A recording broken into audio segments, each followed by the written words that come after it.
امام علی علیہ السلام کی خدمت میں کچھ یہودی آئے اور وہ یہ جانتے تھے کہ اللہ کے رسول علم کا شہر ہے اور علی اس کا دروازہ ہے۔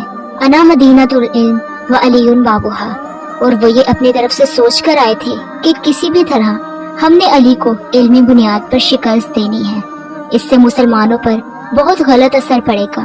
بس ان یہودیوں نے منصوبہ بنایا کہ ہم نہ صرف سوال کریں گے بلکہ ہم علی سے سوالات اس کی کتاب قرآن سے نہیں بلکہ اپنی کتاب توریت سے کریں گے۔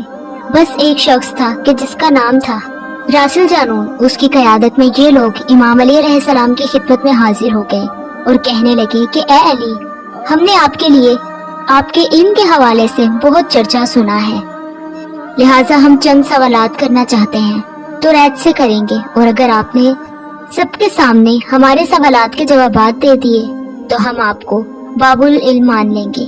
امام علی علیہ السلام نے مسکرا کر فرمایا کہ اگر میں تمہارے سوالات کے جوابات دینے میں کامیاب ہو جاؤں تو اسلام قبول کرو گے؟ یہودیوں نے کہا کہ ضرور کریں گے۔ اگر آپ نے جواب دے دیے تو یہ اس بات کی دلیل ہوگی کہ جس ذات سے آپ نے علم سیکھا ہے یقیناً وہ کوئی عام آدمی نہیں ہے بلکہ اللہ کی طرف سے بھیجا گیا کوئی رسول ہے۔ امام علی علیہ السلام نے فرمایا کہ پوچھو، کیا پوچھنا چاہتے ہو؟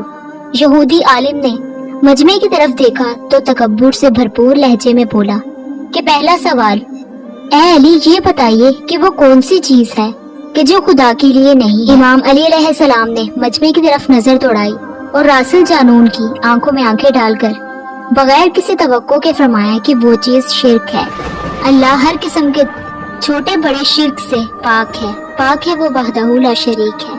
بس وہ حیرانی سے دیکھنے لگا اور اگلا سوال کرنے لگا کہ اے علی یہ بتائیے کہ وہ کون سی جگہ ہے جہاں خدا ہے؟ امام علی علیہ السلام نے فرمایا کہ خدا ہر جگہ ہے۔ یہودی نے کہا کہ نہیں، اس کا جواب آپ ہماری کتاب سے دیجیے۔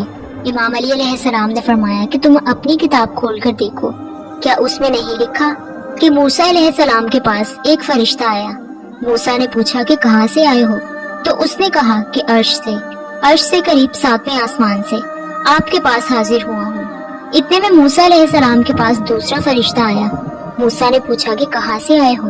اس نے جواب دیا کہ میں زمین کے 7ویں دمک سے آپ کے پاس حاضر ہوا ہوں۔ موسیٰ علیہ السلام نے پہلے فرشتے سے پوچھا کہ 7ویں آسمان میں تمہارے قریب کون تھا؟ پہلے فرشتے نے جواب دیا کہ میرے قریب میرا رب تھا۔ پھر موسیٰ نے دوسرے فرشتے سے پوچھا کہ تمہارے قریب کون تھا؟ اس نے جواب دیا کہ میرے قریب میرا رب تھا۔ بس معلوم ہوا کہ بلندیوں کی انتہا ہو یا وسیعتوں کی جگہ، خداوند عالم ہر جگہ موجود ہے، پاک و منزہ ہے وہ ذات کہ جو کائنات کے ذرے ذرے میں ہے۔ ابھی یہ سننا تھا کہ یہودی مجمع سب امام علی علیہ السلام کی طرف دیکھنے لگے۔ امام نے مسکراتے ہوئے فرمایا کہ ہر چیز میرے رب کے قریب ہے، ہر چیز میرے رب کی دست رس میں ہے۔ بس اگلا سوال اس نے یہ پوچھا کہ وہ کون سی چیز ہے کہ جو خدا کے قریب نہیں ہے؟ امام علی علیہ السلام نے فرمایا کہ اللہ سراپائے حمد ہے، اسے کوئی بات مسنوخ کی ہی نہیں جا سکتی اور وہ ہر برائی ہر عیب پر خطا سے پاک ہے۔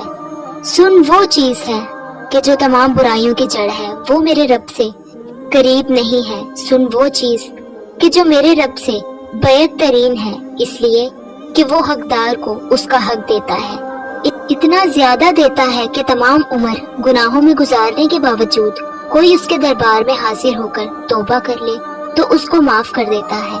بس اب یہ سننا تھا کہ اس یہودی نے اپنے سوالات بدلے۔ مزید شکست کھانے کے بعد وہ بڑے تکبر سے کہنے لگا کہ اچھا یہ بتائیے کہ وہ چشمہ بتائیے کہ جو زمین پر پہلی مرتبہ جاری ہوا۔ امام علی علیہ السلام نے مسکراتے ہوئے فرمایا اس کو چھوڑو، پہلے تم یہ بتاؤ کہ تمہارے دل میں کیا ہے؟ تمہارے دل میں یہ تو نہیں ہے کہ وہ چشمہ بیت المقدس کی ایک چٹان کے نیچے ہے؟ دراصل جالوت حیران ہو گیا، وہ بے ساختہ حواس کھو بیٹھا۔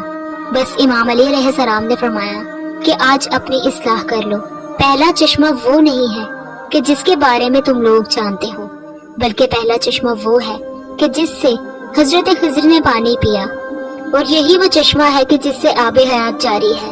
بس وہ پھر کہنے لگا کہ اچھا یہ بتائیے کہ وہ کون سا پتھر ہے کہ جو آسمان سے اتارا گیا؟